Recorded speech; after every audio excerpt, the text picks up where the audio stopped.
À l'instar d'autres régions du Burkina Faso, dans la région du sud-ouest, les conflits liés à la gestion des terres sont un problème récurrent. Cette situation est amplifiée par les impacts du changement climatique et la crise sécuritaire actuelle du pays, occasionnant des déplacements de population.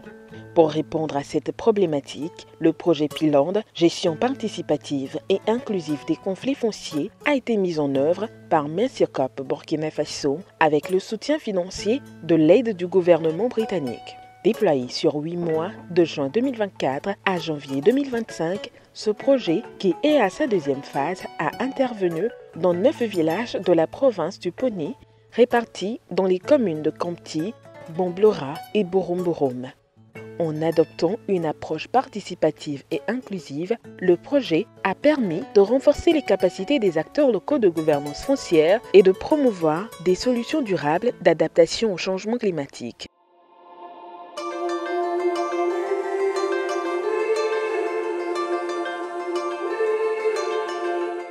L'objectif du projet Pilande est d'améliorer la participation équitable et inclusive aux mécanismes de prévention et de gestion des conflits fonciers et de renforcer la résilience au changement climatique des communautés du Burkina Faso. Les changements climatiques entraînent des déplacements de la communauté, des régions défavorables vers des régions favorables à l'agriculture.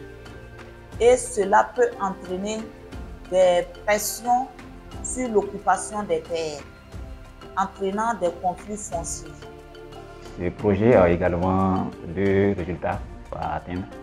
Le premier résultat porte sur le soutien aux initiatives locales de prévention et de gestion des conflits fonciers, que sont les CCFV, les CRV et les SFR, afin de leur permettre d'assurer une gestion plus équitable et inclusive des conflits fonciers et des ressources naturelles.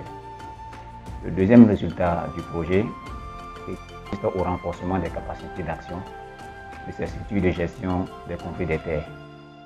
Parce que nous avons remarqué que ces structures, malgré les efforts qui sont menés par les autorités, il manquait aussi de certains nombres d'outils. Nous venons à travers ce projet-là pour renforcer ce que l'État fait déjà sur le terrain. Pour atteindre ces objectifs, une attention particulière a été portée au genre et à l'inclusion sociale. Le projet s'est appuyé sur les groupes de recherche-action créés lors de la première phase du projet. Ces groupes communautaires ont joué un rôle clé dans l'élaboration et la révision des plans d'action communautaires de prévention et résolution des conflits en collaborant avec d'autres structures locales telles que les commissions villageois et communaux de gestion foncière CFV et CCFV, les services fonciers ruraux SFR et les délégations spéciales des communes d'intervention. Un aspect innovant du projet a été l'implication accrue des femmes et des jeunes dans les processus décisionnels.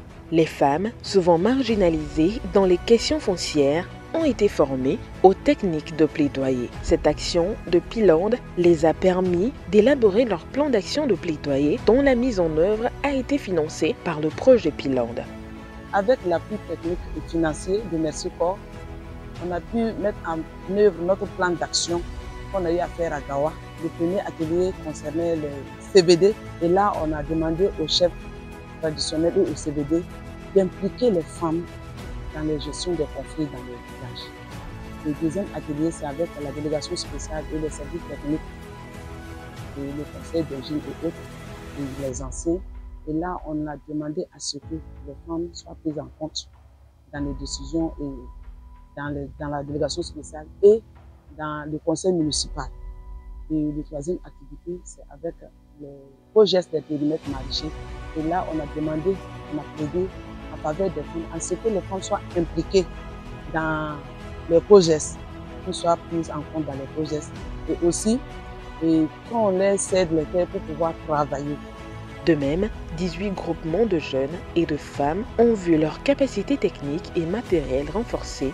Leurs membres ont été formés à la vie coopérative et ils ont été accompagnés pour transformer leur groupement en société coopérative simplifiée, SCOOPS. Au total, 12 coopératives, dont 6 coopératives de transformatrices de noix de karité et 6 autres de maraîchers, ont formé respectivement dans diverses activités génératrices de revenus AGR que sont la saponification et la sur-itinéraire technique agricole telles que la culture du chou, de la tomate, du piment, des oignons, etc. Ces coopératives ont également été dotées en matériel de fabrication, du savon, en semences améliorées, en matériel de jardinage et la réalisation de 5 forages pour des besoins des activités de maraîchage.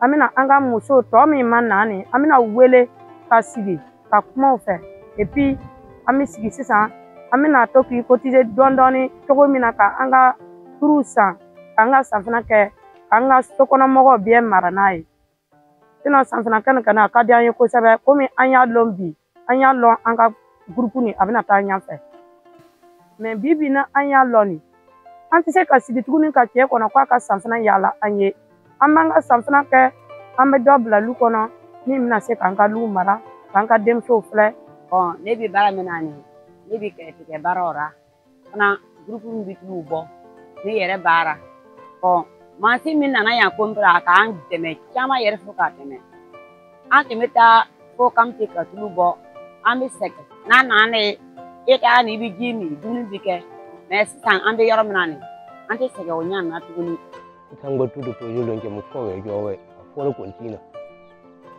a tuwa ten di gbe sam ai na gonyo na ja da se an chen jojo chen ja yana mo pona si ta chen an kare amna merci ko foko sebe na ya meni dondo bi kasra ka loko gonfrara mogo lo ba fora. À Tiagbolandi, une coopérative maraîchère a vu ses récoltes doubler grâce à l'adoption de nouvelles techniques de culture. Le projet a également mis en accent particulier sur la sensibilisation et la promotion de la paix. Plus de 113 causeries éducatives ont été organisées dans les 9 villages d'intervention du projet au cours des 8 mois de mise en œuvre. Des thématiques couvrant des thèmes aussi variés comme la gestion des terres, le changement climatique et les droits des femmes ont été développés. Des événements commémoratifs tels que la Journée internationale de la femme rurale, la Journée internationale de la paix et la Journée internationale de la jeune fille ont été célébrés et cela a permis de rassembler les communautés autour des valeurs de paix et promotion de l'inclusion sociale à travers